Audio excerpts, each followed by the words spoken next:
All right, we're back. Hi. Let's go. Big guest today. It's been a while too, so we're coming back strong. We've been wanting to do this for a very long time. I had to keep my bottle. I know, you need to show up that you went to Wimbledon. I was at Wimbledon. My close friend was a doubles player, and so I got invited to go. That's why we didn't film in the last couple of weeks. And it was an unbelievable experience. They roll out the red carpet for you. Do you think Israel... I was so jealous, by the way, I have to say. Thank you. Thank you. As you should be. You also have the backpack. People can't see it, but you have the backpack. I got the backpack. I actually also... You got all the merch. Wait for it. Dum, dum, dum, dum, dum. I got the keys. Aw. Show me. Wow. I got all the merch. You're I got awesome. some stuff for my new niece and future niece. So that's exciting. Anyways, they roll out the red carpet for you. You think Israel is ever capable of like putting on a production like that?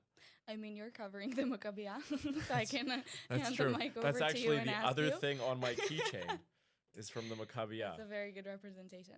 I mean, Israel has a long way to go, but I think we're getting there. I think compared to everything going on, and we're good. So we'll get into what you actually do, and we'll introduce yourself. But if you had to play a sport in the Maccabiah, what sport would you play? It's a good question. I used to be a much sportier person. If there was like yoga or Pilates, I would probably go for that. Okay, but those are like sports that aren't sports. But my boyfriend would love me to say that I would do basketball, so let's go with that. Basketball? Yeah. Okay. Although I'm not good. But like, you would be like a debater if debating was a sport. Yes, definitely. Sharp, I think it is. Sharp tongue. Mm-hmm. Yeah. Anyway, so we're here with a very close friend of mine, Maya Bentwich, who most of you should know by now. But if they do not, why don't you give a very small introduction of who you are? So my name is Maya Bentwich, born and raised in Israel. Served in the IDF for 5 years in the welfare division.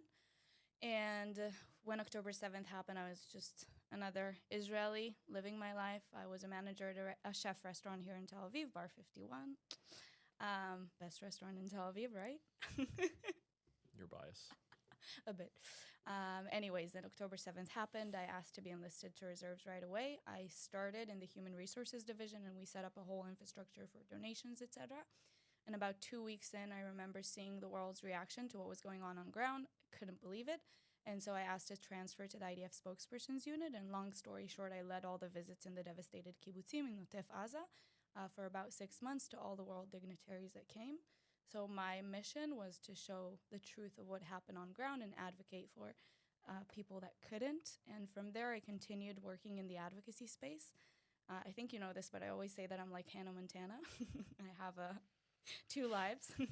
So my day job is in tech, actually, but I'm really passionate about this. So for the past almost 3 years now, I've been working in the advocacy space in different ways. And my partner is a reservist that served for over 400 days as a combat. So wow. So there's a lot to unpack there. Yeah. This is a little bit more serious than what we usually dive into. But we'll get there. Yeah. We'll get there. But first, I want to start off by saying you arrived here on time, which is very and it's ironic because I ended up being late. But you got to explain to me or explain to the people this whole thing with Israelis being late. Are you able to articulate that? Like, why does on time mean come like 30 minutes later? Is that like just a rule of thumb that you guys learn when you grow up? Like, explain to the Olim. Because some people, they go on a date and they show up on time and they just get really upset when an Israeli girl just comes super late. I've had it happen to me many times. Really? Are you able to explain it? Yeah, sure. First of all, I think you answered yourself very nicely. I think it's just in the mentality. Like, I would say that about 5 minutes late is on time. Okay, so every time I show up within the 5 minutes after is on time in Israeli standards. I also think that we're living such an extreme life and like going from thing to thing that it's a part of the mentality once again. And I would say that, like, how do I put it? Because everything is so crazy and so intense, it's like you lived through the war, right? You run to the mamad, to the shelter, and you get used to it. So your whole life infrastructure is constantly shifting. So we've lived it to the extreme for the past 2 years. She's very diplomatic, everybody. You can tell that she's done this before. Very political in this answer, except for just saying, I just decided to get ready late. I just decided I'm going to show up late. No, I always I'm just try going to to be do on it time. because I want someone to wait for me. No, I never want you to wait for me. I always try to be on time. Okay. No, I'm not kidding, but I think, First of all, it's a part of the mentality. And second of all, I read, by the way, my friends always send me posts about people being late. And they say that, like, the people that want to get most stuff done are usually late. So I would kind of blame it on that. I get a lot of stuff done, so I'm a bit late. But I was on time. Because you're so productive? Yep. So maybe you haven't got so much stuff done because you were on time. No, I got maybe you're too lacking much stuff in done. your productivity these days because you were on time. I got too much stuff done. That's a bit concerning now that you put it that way. I don't know. I hope I answered your question. There isn't a right answer. I don't know. It's crazy. Everyone's just always... I started to do it too, and people started to be like, hello, like, what are you doing? Yep. Like, it's 30 minutes. Where are you? And You're I'm right. like, shit. It's just kind of a thing that even when we start a party, when you say the party starts at 5, Absolutely. no one is showing up until 7. No. To the point where you can say the party's starting at 5, you don't even need to open the place because literally nobody is going to show up. Yeah, you know when you start a party or an event, you know that people are going to show up at least 1 hour after the due time. Wow, okay. But for us in our family, it's like so my dad's side, the Bentwich side, always late. My mom hates it. The other side, Agnon, very articulate and meticulous. So they do show up on time. But you have a little bit of like Ola in you. Why don't you explain that? A little bit. Thank you. I'll take it as a compliment. By the way, you know what my best compliment for me is? When people don't think that I'm fully Ashkenazia, which I actually am. They always think that I have a little bit of like Mizrahia in me. We're going to put you on the screen and we're going to say what background. What is she? What do you think compromises her background? Exactly. That's actually a very good idea. Yalla, to do in Israel, because everyone has such different backgrounds. Which is what I love about Israel, by the way. And I think even when you talk about me being in Ola, I always say that the IDF is the melting pot of the Israeli society. And I think that's the first time, especially like as an Israeli that grows up in a certain bubble with more or less the same people around you, and then you enlist, and all of a sudden you experience people from such different backgrounds, both, you know, where they originally their families came from, but also where they live and what their lives are like, which I love. I think it's like, it shows you, it's the melting pot of the Israeli society. It shows you I love it, the simcha. Right. But where did you didn't just live in Israel? Yeah. So when I was 11 years old, we traveled for a year around the world. We went to 16 countries, 16, which I think was an incredible experience for me. And I think it's the first time that I started understanding other cultures. My English improved. My English was always good. I always had a knack for English, and there's no really real explanation for it. I'm like just one of those Israelis naturally talented. No, but I loved English. Like I would watch TV shows in English, not in Hebrew, as a kid growing up. And anyways, then we traveled and I did homeschooling in English, which improved it. And you talk to people and you see different cultures. And I think that gave me a full understanding of the world, really, and not just the Israeli bubble. And then we lived in New Zealand for 2.5 years, and I went to school there. I used to have a really strong Kiwi accent. Hello, my name's Maya. Whoa. Yeah. You didn't know that? No, that's cool. No, okay. I used to have a strong Kiwi accent. And then I just, you know, during my roles in my last role in the IDF, I would work with donor organizations. So I met with a lot of people from abroad, mainly the US, and that's where I got the more American accent. And then throughout the last few years, working a lot with people from abroad. They actually say New Zealand is like Canada and Australia is like the US in terms of the people. Like people love Canadians, don't know if they like Americans. People love New Zealanders. They're so nice. Australians can be like, you know, a bit much sometimes. Yeah, I hear I'm trying to compliment you and myself at the same time. And yourself. I just if you don't told want to you take that it, you don't have to. Your Canadian accent got much stronger after visiting Canada. It's true. So you've lived outside of Israel for a long time. Yeah. What percentage of your friends would you say are Olim? Because we're taking over. I don't know. You walk the streets here and literally the only language you hear is English. How do you feel about that as an Israeli? And tell me a little bit about how you use your English. Are you friends with Olim? Of course. You're my friend. Okay. What do you mean? I don't count. Give me a high five. Oh, okay. High five. Holding my fidget spinner. So that's why I don't know.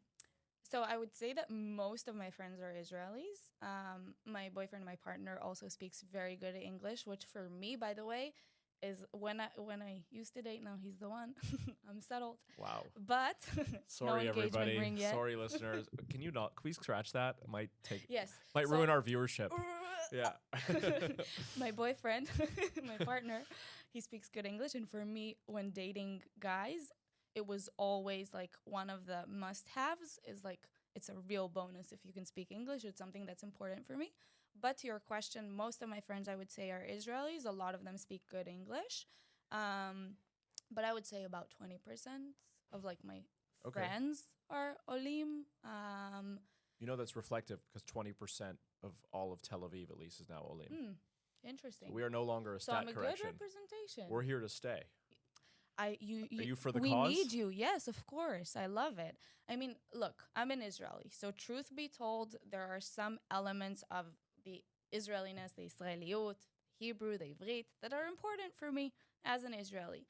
But so in my work, and we started talking about it, I believe in building bridges between Israel and the world, and I believe, and I strongly, this is one of the core fundamental beliefs and truths that I live my life by, is that as Israelis, we can't exist, and it might sound extreme, but we can't exist without you guys, right? Without the Olim. Wow. And I think it's vice versa. And I used to hear a lot of people from, around the world that come here and say, oh, we need Israel, right?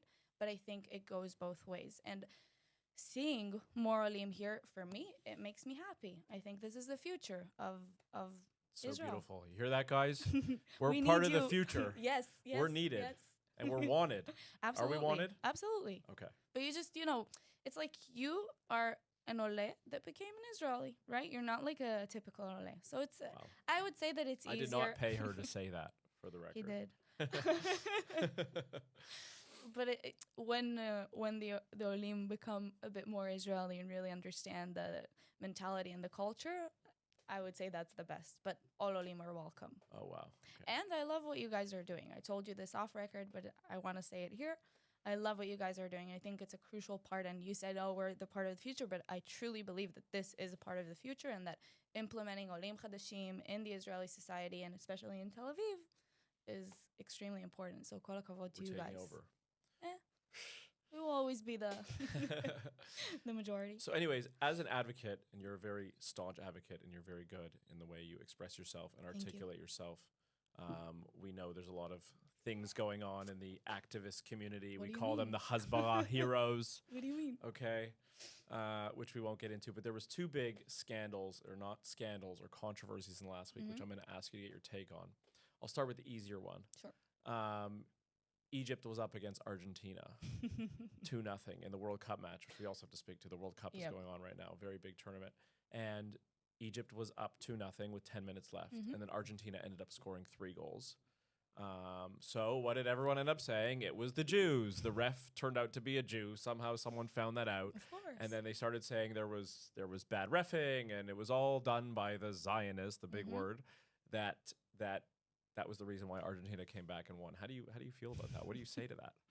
First of all, it's comical at this point what these people come up with. It is. I mean, again, I wouldn't even give it the time of day, honestly. I'm a big Argentina fan.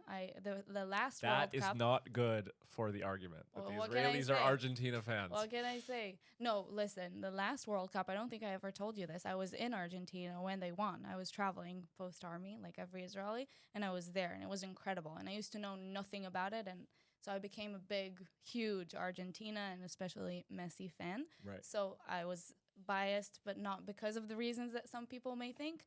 I think it's BS. I think that people will always find what to say and where to try and make a bad name for us. You can always also look at the other side. And I think even when you look at the Egyptians and how they played, and it looked like they were going to win. I told my boyfriend that Argentina's going to win. I put on the Messi shirt. Okay. This is not helping your cause, let me just tell you. You can edit it out if you want. No, it's okay. And then you saw when they started losing what the whole mentality was like. And no one is talking about that. But all of a sudden, the ref is a Jew. So there will always be those hateful comments. I think we know the truth. And I think the point is being true to our values, to what we stand for, and to not really give it enough time of day, because we shouldn't. Crazy. And there's so many people that would just, like, I hear that and I just, like, I laugh. I think it's comical. I wouldn't even, like, try and fight it. Like, no. Do you even fight this stuff anymore? Like, what do you suggest for when you fight these kinds of situations? When you fight it, you give it the time of day. And especially when we talk about social media, and I'm pretty sure I know what the next topic we're going to be discussing is, and I'm going to say something very similar there as well.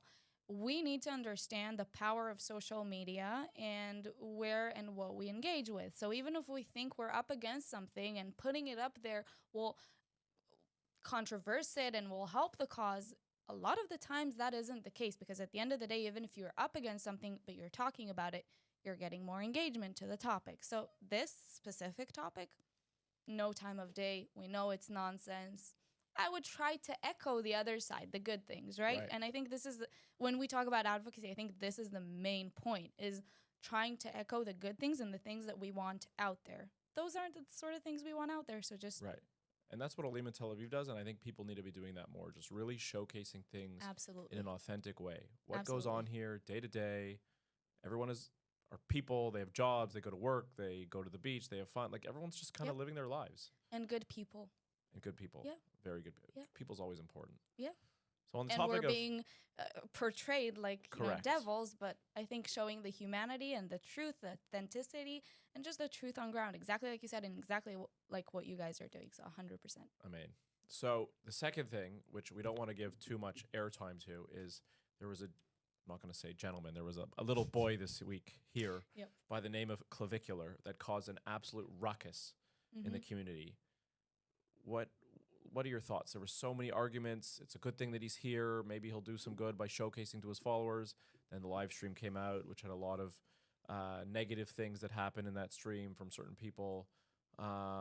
What is the advocate's take? What is Israel's representative's take on Clavicular being in Israel? And then we're going to never talk about it again. So my take, first of all, I'm not going to even mention his name. You mentioned it. And you can put it up on screen. Yes, Voldemort. You can put it up on screen, but he who shall not be named, because I think the thing that really annoyed me the most to see what was going on online was that we were giving him the stage. And at the end of the day, that's exactly what he came here to do. We know who he is. Social media has been flooded with the persona, what he's done in the past, I'm not going to even repeat it because we already know. We gave him more engagement. The whole conversation, all of the posts and it was insane what was going on online. We gave him exactly what he came here to do.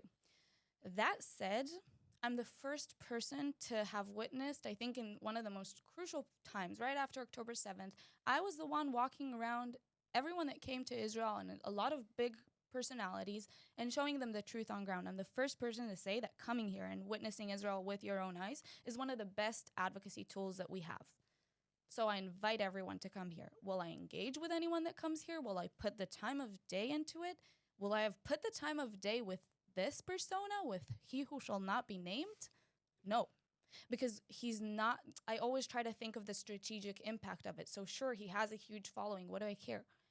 If he has a huge following and he stands for values that are not aligned with my values, and I would say 100% not aligned with the Israeli values, with the Jewish community's values, we shouldn't have engaged with him. And it was very clear what he came here to do. What really, really... All right, time's up. Let's go to the next topic. Kidding. I know you can go on for this for a while. Yep. No, but give me another minute. Okay. I think that the most daunting thing is that it caused huge division within the global Jewish community and within the Israeli community, and it caused a lot of hate comments.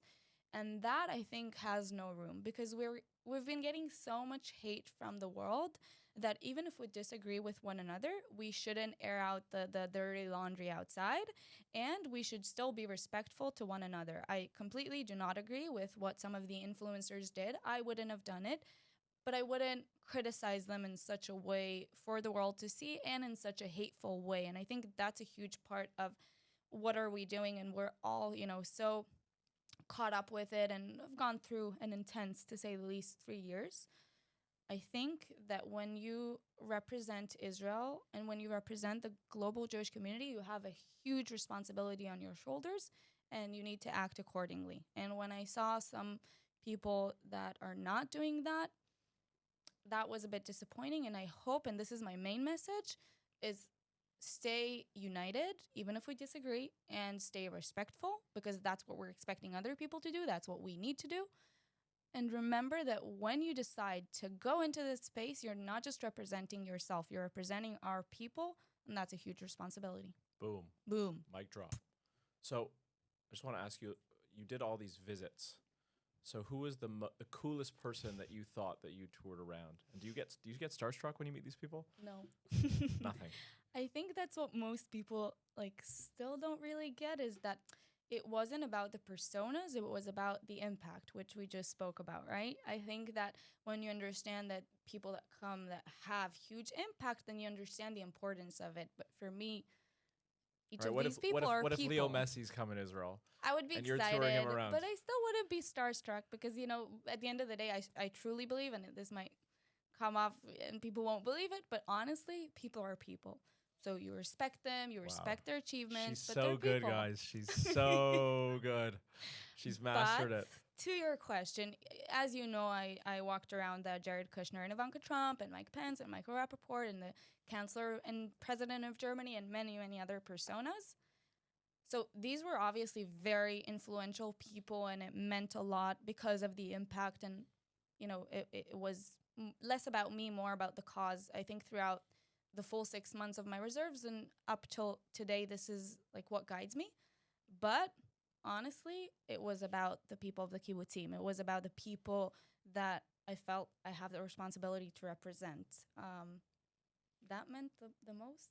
Are you still like, we don't usually get into this, so just want to use this opportunity. Are you still in touch with all these people at the kibbutzim? What's like you don't really hear from them anymore. Are they trying to just go back to normal lives?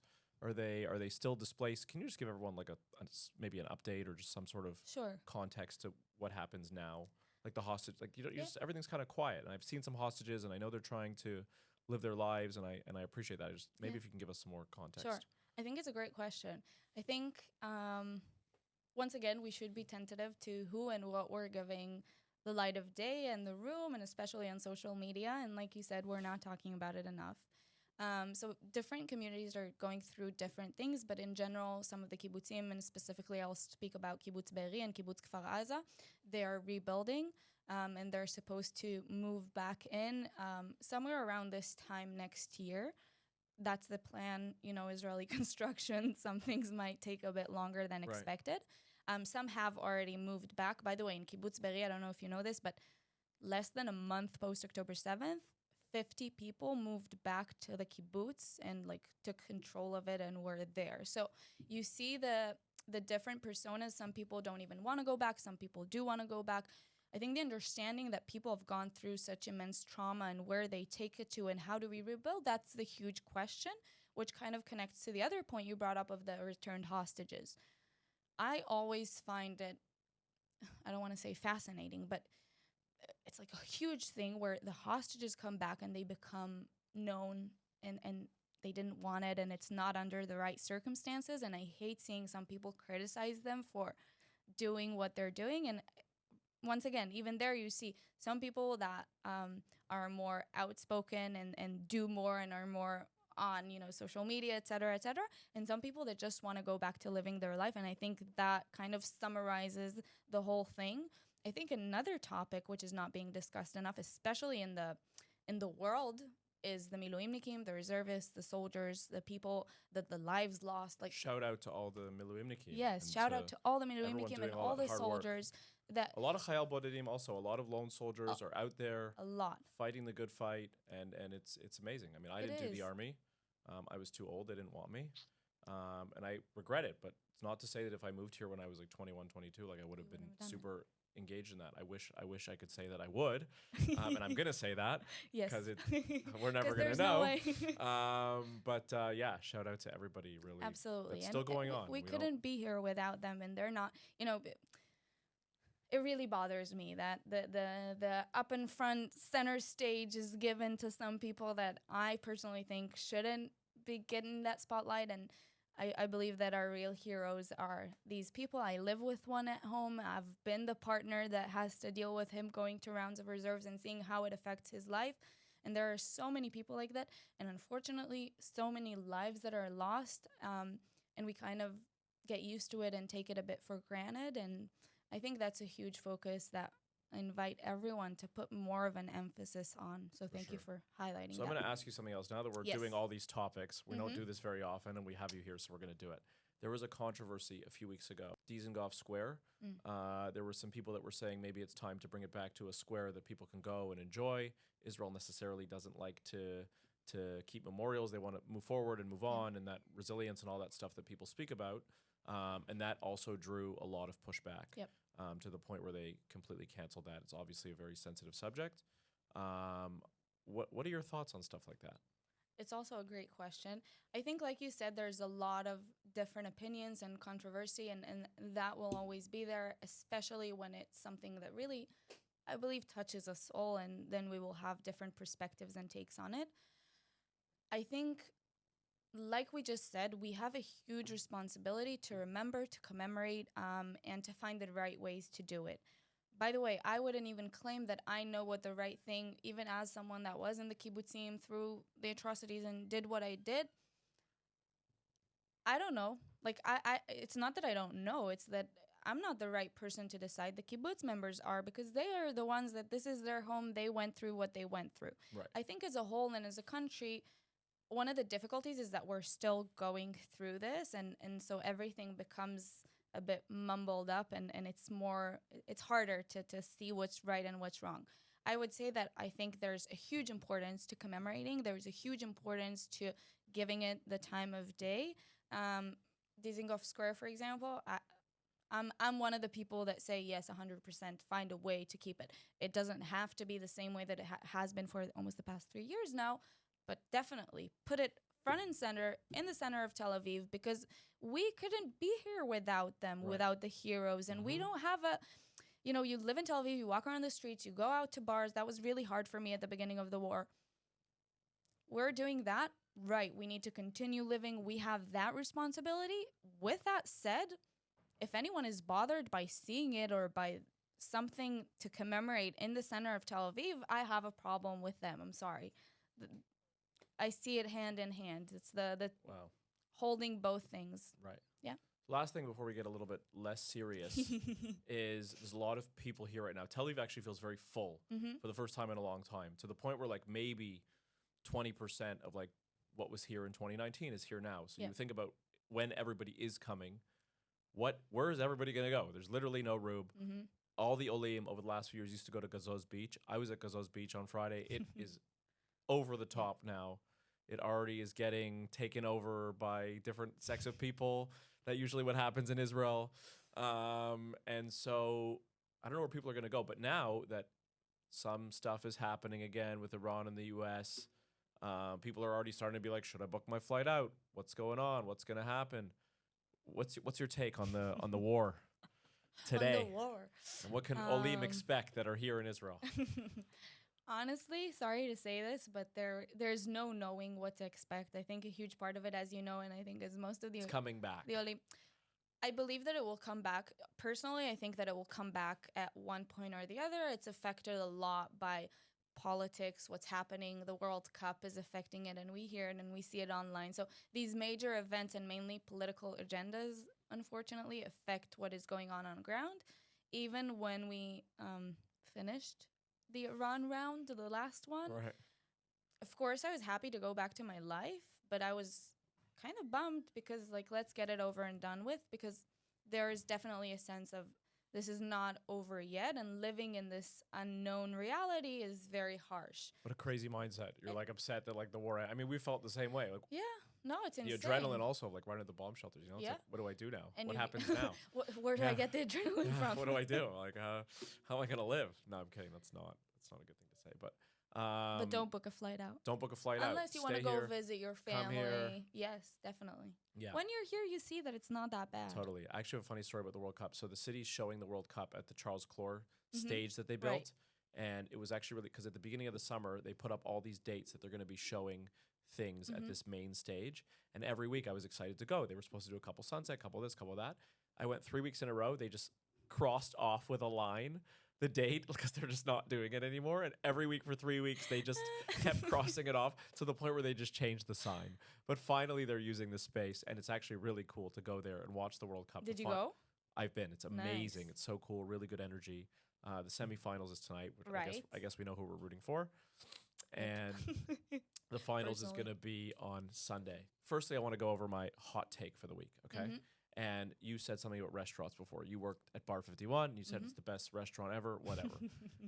I was at a restaurant last night. Every single restaurant now when I go out feels the exact same. Yeah.